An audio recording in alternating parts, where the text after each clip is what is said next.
ဘာလို့လဲဂလုံးရောင်ဖန်ဆင်းတယ်ဘာဖန်ဆင်းလဲဂလုံးရောင်ဖန်ဆင်းပြီးတော့အဲ့ဒါတခါတည်းနဂါးကိုဂလုံးတုတ်တယ်ဆိုတာကြားဘူးတယ်မလား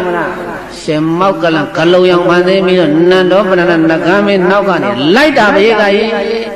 အဲ့ဒါနဂါကြီးကရှေ့ရပြေးနန္ဒောပဏ္ဏကရှေ့ရပြေး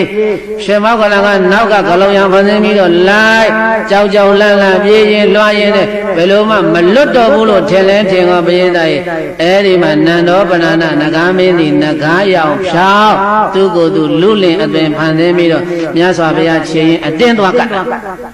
မြတ်စွာဘုရားခြေရင်တင်းသွားကပြီးတော့ဘုန်းတော်ကြီးတော်မူသောမြတ်စွာဘုရားတပည့်တော်ကဲပါဘုရားတပည့်တော်ကဲပါဘုရားနောက်ကရှင်မောက္ကလန်ကြီးလိုက်နေပါတယ်ဘုရား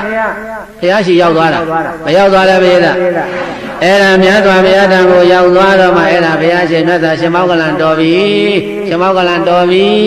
ဘုရားကလမ်းអော်တော့မှအဲ့ဒါရှင်မောက္ကလန်ဟိုကနေပြီးတော့ယဟန်အသွင်ပြန်ပြအဲ့ဒါနန္ဒောပဏ္ဏနဂါမင်းမြတ်စွာဘုရားခြေရင်းကိုရောက်ပြီးတော့မှအဲ့ဒါဘုန်းတော်ကြီးတော်မူသောမြတ်စွာဘုရားရှင်ဘုရားသည်တပည့်တော်ရဲ့ကိုယ်ွယ်ရာအားထားရာကဲတင်ရာဖြစ်ပါတော်လားဘုရားဗုဒ္ဓတရဏံကိစ္ဆာမိဓမ္မတရဏံကိစ္ဆာမိသံဃာတရဏံကိစ္ဆာမိတရဏဂုံဆောက်တည်တာဘာဆောက်တည်တာ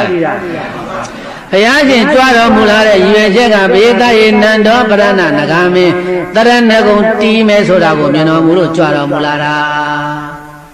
နဂါဆိုတာတိရစ္ဆာန်ပဲနဂါဆိုတာဘာလဲဘုရားဒါကြောင့်မို့လို့တိရစ္ဆာန်ဆိုတာမဲ့ညာဘုံညာကိုမရနိုင်ဘူးတဲ့ဒါကြောင့်မြတ်စွာဘုရားရှင်ကိုတော်မြတ်ကမဲ့ညာဘုံညာကိုမရတော့လဲပဲမဲ့ညာဘုံညာကိုမရတော့လဲပဲဒီနဂါမင်းကြီးသည်တရဏဂုံသုံးပါးတည်သွားပြီတရဏဂုံသုံးပါးတည်ပါသေးဆိုတဲ့ရည်ရွယ်ချက်ဖြင့်ဘုရားရှင်ကိုတော်မြတ်ကြွတော်မူလာပြီးတော့ဒုက္ခိခောတုနာဂရာဇာနန္ဒောပဏ္ဏနဂါမင်းတေတေအဒုက္ခိကိုယ်စိတ်နှပြချမ်းသာခြင်းဤဟောတုဖြစ်ပါစေ